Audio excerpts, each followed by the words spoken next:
NDA सरकार के तीसरे कार्यकाल के 100 दिन पूरे होने पर केंद्रीय मंत्रियों ने प्रेस वार्ता करके सरकार की गिनवाई उपलब्धियां।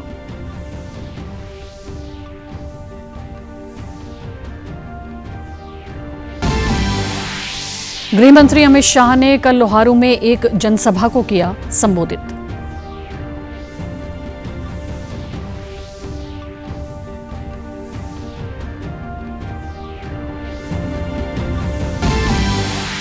और पंजाब के राज्यपाल गुलाब चंद कटारिया ने पंजाब विधानसभा के मॉनसून सत्र में पारित पंजाब पंचायती राज विधेयक 2024 को दी मंजूरी।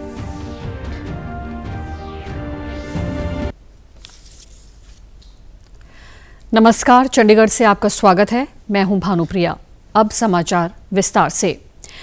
एनडीए सरकार के तीसरे कार्यकाल के 100 दिन पूरे होने पर केंद्रीय मंत्रियों ने प्रेस वार्ता करके सरकार की उपलब्धियां गिनवाई। केंद्रीय मंत्रियों ने अपने अपने मंत्रालय के 100 दिन के रिपोर्ट कार्ड को जनता के सामने रखा। केंद्रीय श्रम एवं रोजगार मंत्री मनसुख मांडविया ने अपने मंत्रालय के कामकाज की जानकारी दी। श्रम मंत्री ने बताया कि पिछले 100 दिनों में केंद्र द्वारा 9 बुनियादी ढांचा परियोजनाओं को मंजूरी दी गई है, जिससे 11 करोड़ मानव दिवसों के लिए रोजगार के अवसर बनेंगे। स्किलिंग करा जाए और 500 प्रीमियम कंपनी में उसको इंटेंसिव देना। उसका मतलब ये है कि जब कोई युवा इंजीनियर, युवा टेक्नीशियन 500 प्रीमियम कंपनी में इंटेंसिव करेगा, जिसका वर्क कल्चर इंटरनेशनल लेवल का हो, बेस्ट प्रैक्टिस होती हो, वहाँ वो इंटेंसिव करके आएंगे। डाउनस्ट्रीम इंडस्ट्रीज़ में उसको अच्छी तरह से जॉब मिलेगी। वहीं केंद्रीय मंत्री जेपी नड्डा ने भी मोदी 3.0 कार्यकाल की उपलब्धियों को साझा किया। उन्होंने कहा कि पीएम किसान निधि की 17वीं किश्त जारी करने से 9 करोड़ 30 लाख किसानों को फायदा हुआ। अंदर ही 3 करोड़ प्रधानमंत्री आवास योजना के तहत मकान बनाने की मंजूरी और उस मकान बनाने का कार्य वह प्रारंभ हो गया है। उसी तरीके से 17वीं प्रधानमंत्री किसान सम्मान निधि यह भी रिलीज़ कर दी गई है और लगभग 2 लाख करोड़ रुपए से ज़्यादा किसान के खातों में जा चुका है। इसी कड़ी में केंद्रीय मत्स्य पालन, पशुपालन और डेयरी मंत्री राजीव रंजन सिंह ने मंत्रालय द्वारा पिछले 100 दिनों में किए गए कार्यों की जानकारी दी। इन्वेस्टमेंट के साथ हम लोगों ने ट्रांसपॉन्डर का निर्माण किया है और ये ट्रांसपॉन्डर हमारे स्वदेशी है। 1 लाख ट्रांसपॉन्डर अभी हम मछुआरों को मुफ्त दे रहे हैं। वित्त मंत्री निर्मला सीतारमण आज एनपीएस वात्सल्य योजना का शुभारंभ करेंगी। नई दिल्ली में आयोजित मुख्य समारोह से लगभग 75 स्थान वर्चुअल माध्यम से जुड़ेंगे। यह भारत की भावी पीढ़ियों को अधिक वित्तीय रूप से सुरक्षित और स्वतंत्र बनाने की दिशा में एक बड़ा कदम माना जा रहा है। वित्त मंत्री एनपीएस वात्सल्य की सदस्यता लेने के लिए एक ऑनलाइन प्लेटफॉर्म की शुरुआत भी करेंगी। योजना विवरणिका जारी करेंगी और नए नाबालिग ग्राहकों की अस्थायी सेवानिवृत्ति खाता संख्या यानी पीआरएनए कार्ड वितरित करेंगी। बच्चों के भुगतानकर्ता पीआरएनए कार्ड के साथ एनपीएस वात्सल्य में शामिल होंगे। ये नई पहल बच्चों के वित्तीय भविष्य को सुरक्षित करने के लिए शुरू की गई है। इसी कड़ी में चंडीगढ़ में भी 2 जगहों गवर्नमेंट आईटीआई कॉलेज सेक्टर 28 और न्यू पब्लिक स्कूल सेक्टर 18 में भी इस कार्यक्रम का आयोजन किया जा रहा है।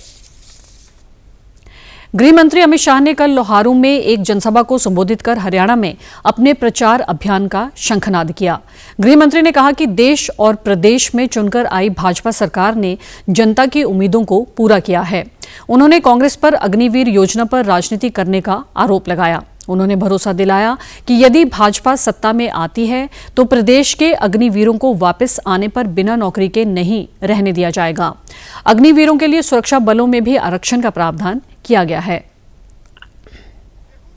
कंपनी जिनका काम झूठ बेलाना है, वो कह रहे हैं कि अग्निवीर का बाद में क्या होगा। मैं जो बोलता हूं वो करता हूं और मोदी जी जो इशारा करते हैं वो भी हो जाता है। मैं आज कहकर जाता हूं, हरियाणा के एक भी अग्निवीर को वहां से अगर वापस आना पड़ता है तो नौकरी के बगैर का नहीं रहेगा। इसकी जिम्मेदारी भारतीय जनता पार्टी की है। उन्होंने कहा कि खेलों में अग्रणी रहने वाले हरियाणा के प्रत्येक ब्लॉक और तहसील में कोचिंग और खेलने की सुविधा मिलेगी। गृह मंत्री ने कांग्रेस पर हमला बोलते हुए कहा कि एमएसपी को लेकर झूठ फैलाया जा रहा है। भाजपा सरकार ने एमएसपी पर सबसे ज्यादा खरीद की। कांग्रेस ने बताया कि उसने कितनी फसलें एमएसपी पर खरीदी। उन्होंने आगे कहा कि प्रदेश में फसल का एक एक दाना सरकार खरीदेगी।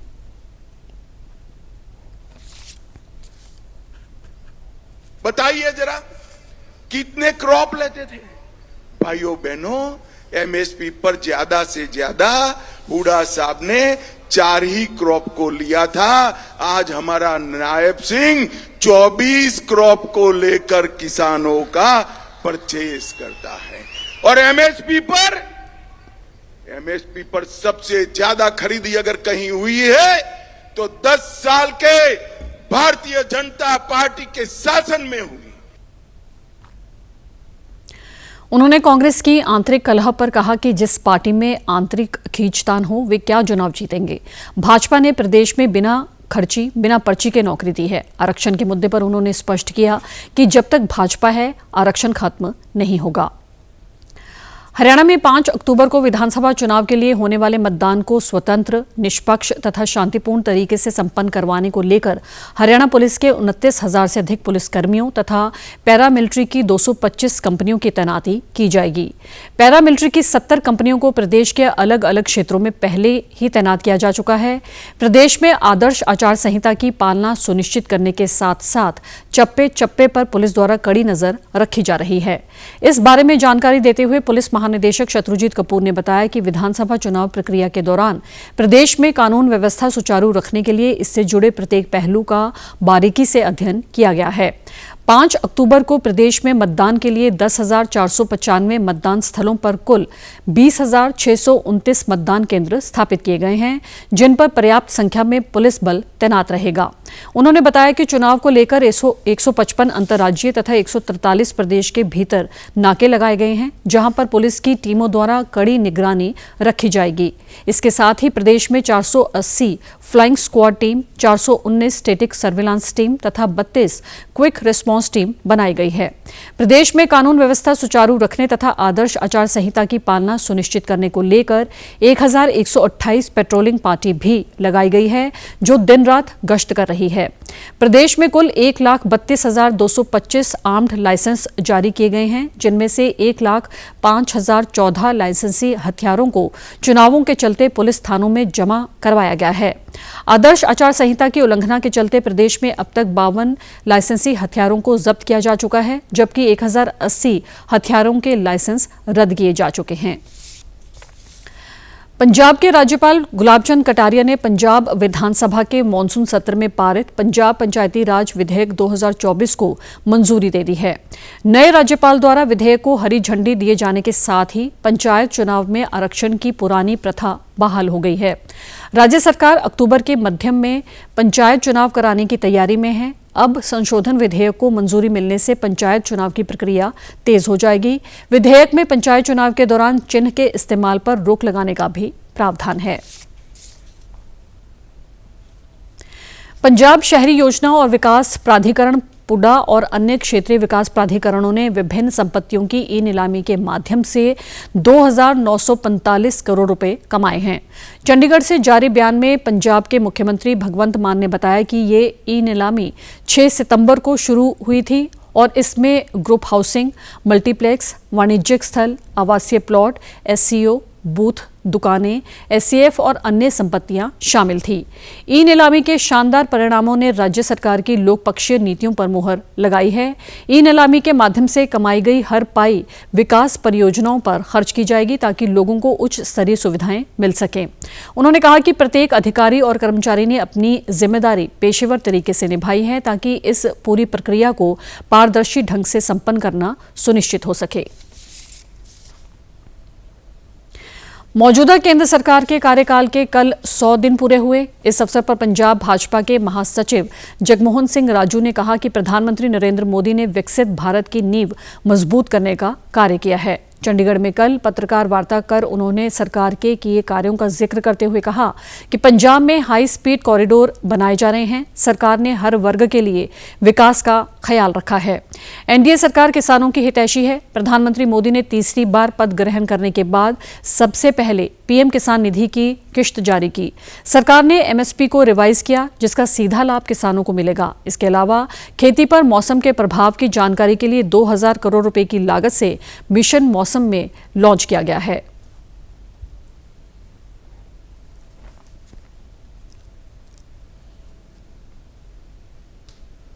किसान मित्र मोदी असी कहांगे, क्योंकि इन्ना उन्हां लई सोचते ने।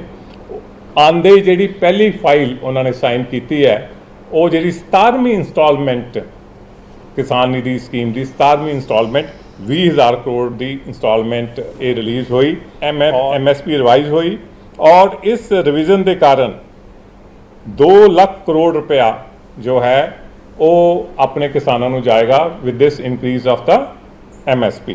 विकसित भारत दी फाउंडेशन साडे आदरणीय साडे मानयोग मोदी जी ने आने वाले विकसित भारत की जिहड़ी नींह है वो मजबूत करने लई ये सारे फैसले और ये सारे प्रोजेक्ट शुरू किए। उन्होंने आगे कहा कि पंजाब की भगवंत मान सरकार ने भी अपने 2.5 वर्ष पूरे कर लिए हैं। ऐसे में तुलना स्वाभाविक है और एक और जहां केंद्र सरकार ने विकास की नई ऊंचाइयों को छुआ है, तो वहीं पंजाब का हिसाब किताब बिगड़ गया। आज पंजाब कर्ज में डूब रहा है। पंजाब के जल स्रोत और भूमि एवं जल संरक्षण मंत्री चेतन सिंह जौड़ा माजरा ने भाखड़ा नंगल डैम का दौरा किया और डैम के रखरखाव और पानी के स्तर का जायजा लिया। इस दौरान जल स्रोत मंत्री ने कहा कि पंजाब सरकार द्वारा इस बात पर जोर दिया जा रहा है कि भूमिगत पानी को बचाते हुए पीने के लिए, सिंचाई और उद्योग के लिए नहरी पानी का अधिकतम उपयोग किया जाए। इस अवसर पर मीडिया से अनौपचारिक बातचीत करते हुए उन्होंने कहा कि राज्य में नहरी पानी के उचित उपयोग के सभी प्रबंध किए जा रहे हैं और आवश्यकता अनुसार नहरों की मरम्मत भी समय समय पर सुनिश्चित की जा रही है। पंजाब के कोटे की रिक्तियों के लिए पंजाब के हिस्से की भर्ती पूरी करने के लिए मुख्यमंत्री के नेतृत्व वाली पंजाब सरकार की प्रतिबद्धता भी दोहराई। उन्होंने बिजली उत्पादन, पावर जनरेशन का भी निरीक्षण किया और अत्याधुनिक म्यूजियम देखा। उन्होंने अधिकारियों के साथ बैठकर आवश्यक दिशा निर्देश दिए और डैम की पूरी प्रक्रिया के बारे में जानकारी हासिल की। इसके बाद कैबिनेट मंत्री ने एक स्मृति पौधा भी लगाया। चंडीगढ़ प्रशासक के सलाहकार राजीव वर्मा और गृह सचिव मनदीप बराड़ ने सेक्टर 17 स्थित एकीकृत कमांड एंड कंट्रोल सेंटर का दौरा किया। डीजीपी सुरेंद्र सिंह यादव, उपायुक्त विनय प्रताप सिंह, राज्य सूचना अधिकारी रमेश कुमार गुप्ता, चंडीगढ़ पुलिस और नगर निगम के अधिकारी मौजूद रहे। अफसरों ने कमांड एंड कंट्रोल सेंटर और पुलिस कमांड कंट्रोल सेंटर की जानकारी दी। सलाहकार ने कहा कि आधुनिक समय में विभागों में डेटा की क्रॉस रेफरेंसिंग के साथ सूचना प्रौद्योगिकी का इष्टतम उपयोग आवश्यक है। समयबद्ध तरीके से सभी रिकॉर्ड का पूर्ण डिजिटलीकरण प्राथमिकता होनी चाहिए। सेक्टर 18 में साइबर संचालन और सुरक्षा केंद्र में अधिकारियों ने संचालन बारे लाइव प्रदर्शन किया। प्रशासक के सलाहकार ने सुविधाओं के कामकाज की जांच की। इसके बाद सलाहकार ने प्रशासन के वरिष्ठ अधिकारियों के साथ सेक्टर 18 में supervisory and control data, sector 17 registration and licensing authority, DC officer, state office और सब रजिस्ट्रार ऑफिस और सेक्टर 43 में command control centre intelligent transport system का दौरा किया। उन्हें सिस्टम और डैशबोर्ड की लाइव वर्किंग दिखाई और सलाहकार को नवीनतम स्थिति के बारे में बताया गया।